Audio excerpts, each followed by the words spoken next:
Oh, sweet. After Forever, My Pledge of Allegiance #1. I don't even know what to expect with that title like that, but it's After Forever, so how weird can it get?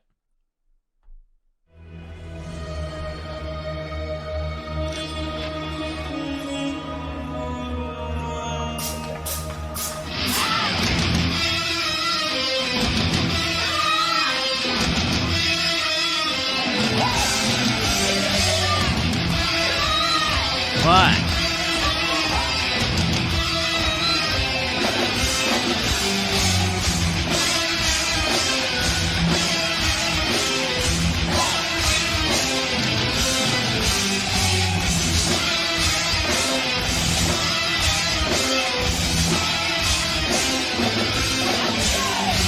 She hasn't even started singing yet, and the energy is just like, boo! Like, oh my gosh.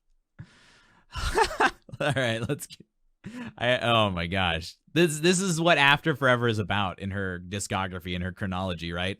It's that energy that she brings. She's what, her late 20s in this? I remember we've listened to some stuff from her from this concert before. But yeah, dude, that energy is just straight fire. Amazing. And she hasn't even sung yet, and we're just like, whoa!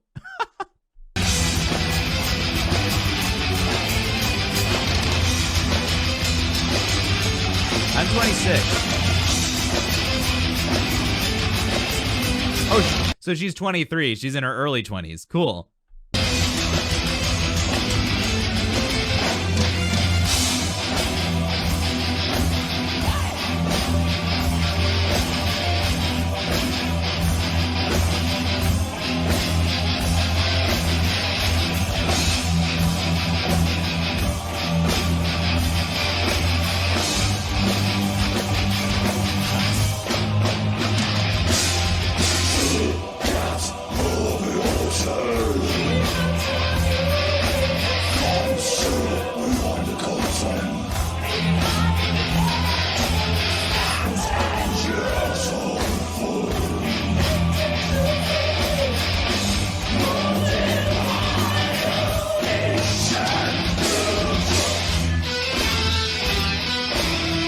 This mix is going to blow my ears out because I can barely hear her, but you get a really good idea of what's happening.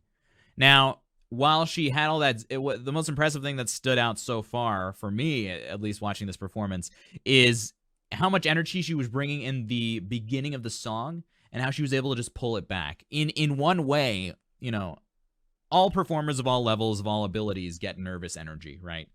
It's about the idea of getting up in front of a crowd and doing something and not knowing exactly how they're going to react. That's what nervous energy is about. So singers of all fame, you know, Freddie Mercury, Pavarotti, no doubt Floor is such a sensitive performer, they get performance nerves. Now, that's not always a bad thing. When I get performance nerves, what I've learned to do is use that energy to energize my performance. And one thing you do to do that is at the beginning of the performance, do whatever you can to let that energy out and sort of narrow that energy. When she started and getting the crowd pumped up, that is definitely just a form of getting that energy under control, commanding that energy, so that when she has to do these more finessed, higher, lofty, more relaxed vocals, she can have more command over the energy that's going through her body instead of letting the nerves take over. Now, that's just a very mature and intelligent way of dealing with nerves for the stage.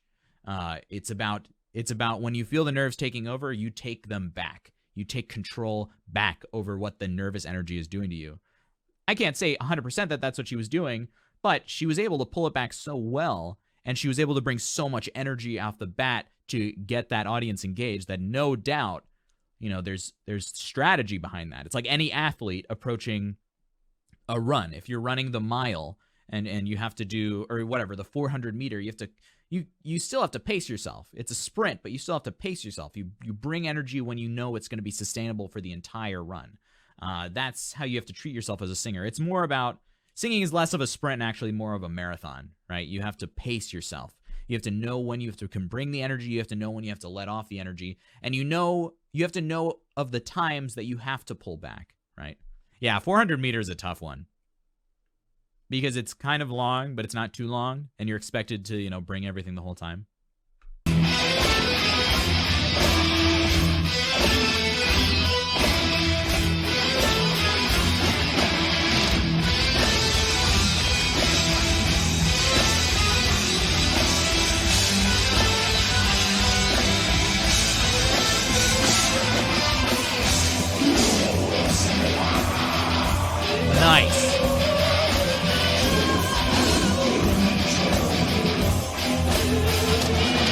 Can I get a reminder of the name of our male vocalist here?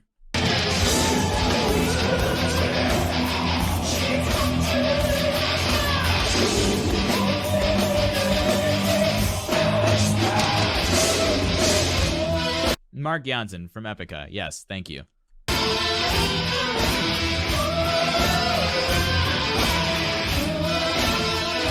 It's not Mark. It's not Mark. Thank you. It's not Mark. It's Sander. You guys are so funny. I will literally, if you guys tell me to jump off a bridge, I'll jump off a bridge. It's okay. It's okay, Capriati. It's Sander. No worries. So it's Sander. Regardless, all I wanted to know is how I should call him. Sander and Floor's vocalism together, beautiful contrast. He has a really nice combination of false fold and vocal rasp, vocal, grit scream in there.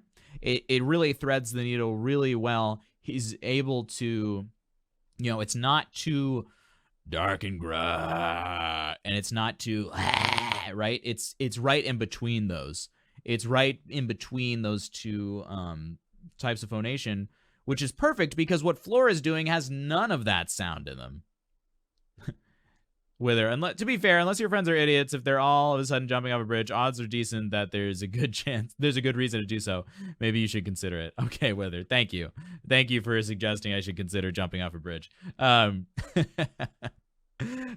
Anyway, this is another just great example, technically, of beautiful contrast in symphonic metal music, because what Floor is doing is no tension here at all. Complete use of skull resonance, of vocal tract resonance, raised soft palate, relaxed larynx, and what and what Sander is doing is the complete opposite. It's the functional and intelligent use of tensions in the vocal mechanism to create different sounds, and together it just makes your ears go whoa.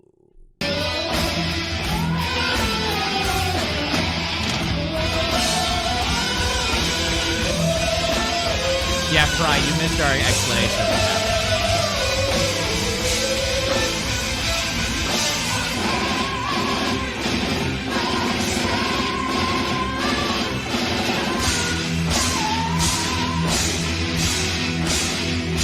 No, I get what you're saying.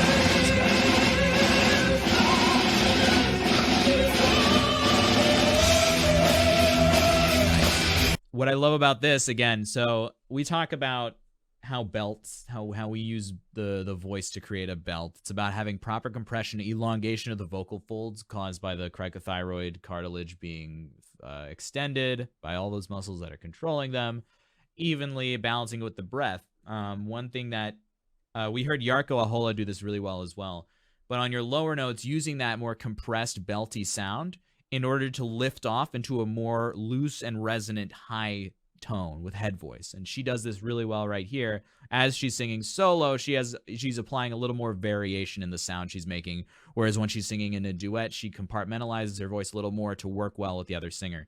Now listen for the way she approaches this higher lofty sound. She goes up on a belt, but something else happens. Belty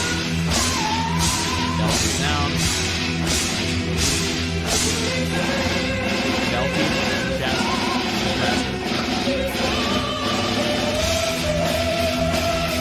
Melds perfectly into that lofty released sound.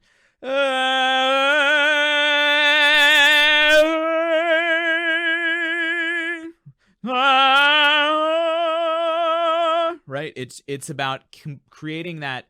See, when the voice is singing high, it needs to be extended anyway, and it can be extended and relaxed to create that lofty, operatic tone she's making.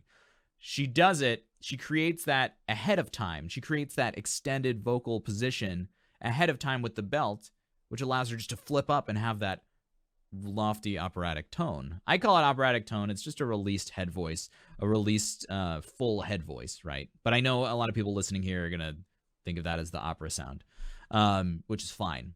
It's just one way of putting it.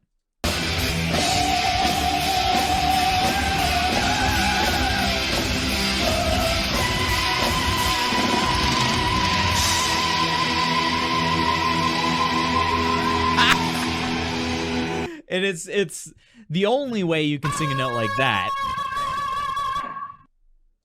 The only way you can sing a note like that is by like relaxing the mechanism. You can't approach a note like that with that chest voice, belty sound. Now, what you can do is, this is exactly what she does. She creates that belty sound, goes up, melts into,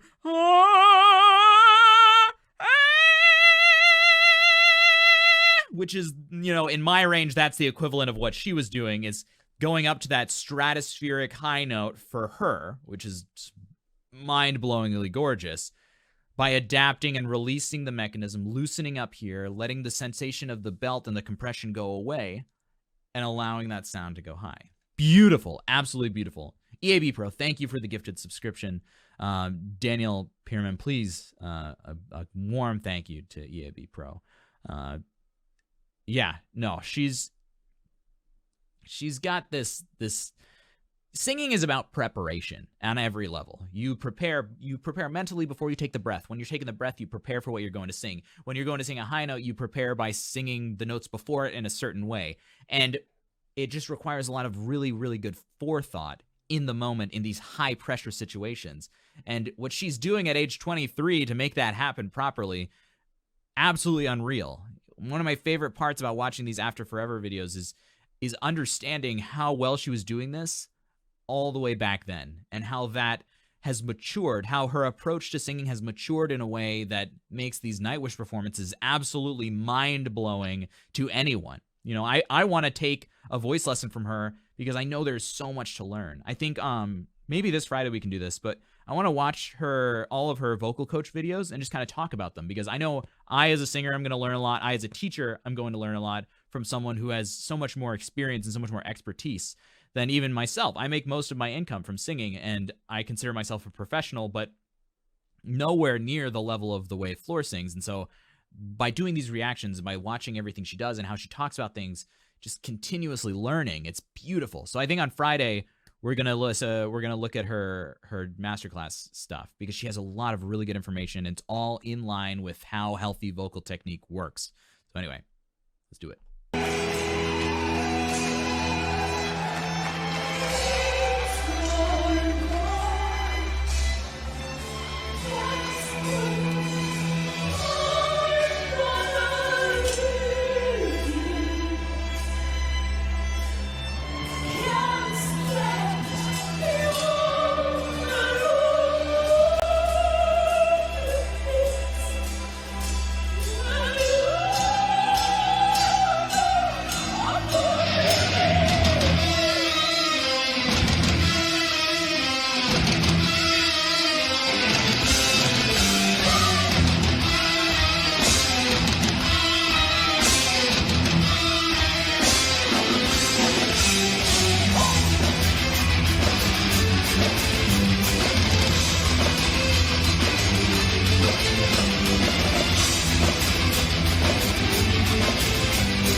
So the musicality of this song is very like Eastern tonally, harmonically, sort of Eastern vibes, and she does a really good job of mimicking that style in her voice, even in like the lower ranges. Oh, yeah, Arabic scales. Now, I'm not an expert at Eastern music by any means. My expertise is very much so in the Western canon, but the dynamics of Eastern tonality do require it invokes that exotic feeling. It's your voice snaking around and using these like semitones and relying on the flexibility of the voice. And she does that super well, even after doing this incredibly westernized technique of high released supported head voice.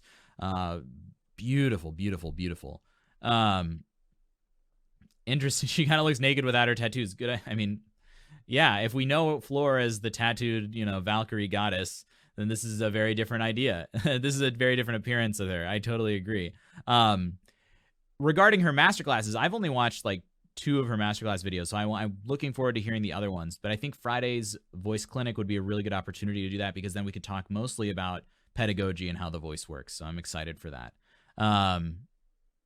Matrix, something new on the channel, you suppose? We're not Matrix. I don't want to lead you astray. We're not doing tipped requests right now. We are doing regular requests though. Anyway, let's hear the rest of the song.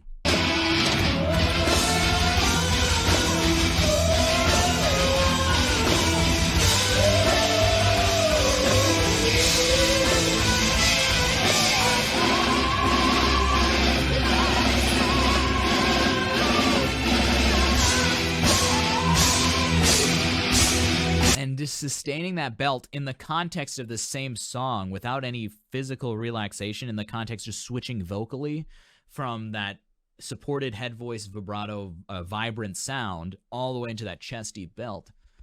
Oh, it's beautiful. It's really beautiful.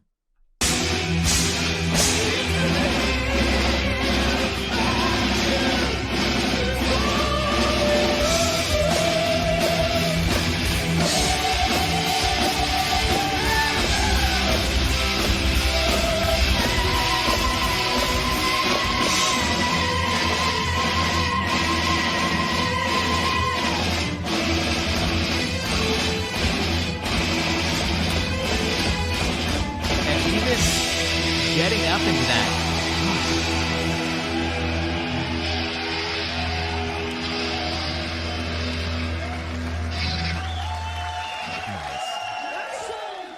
So getting up into that high, lofty, like really pingy, super high note, stratospheric high note.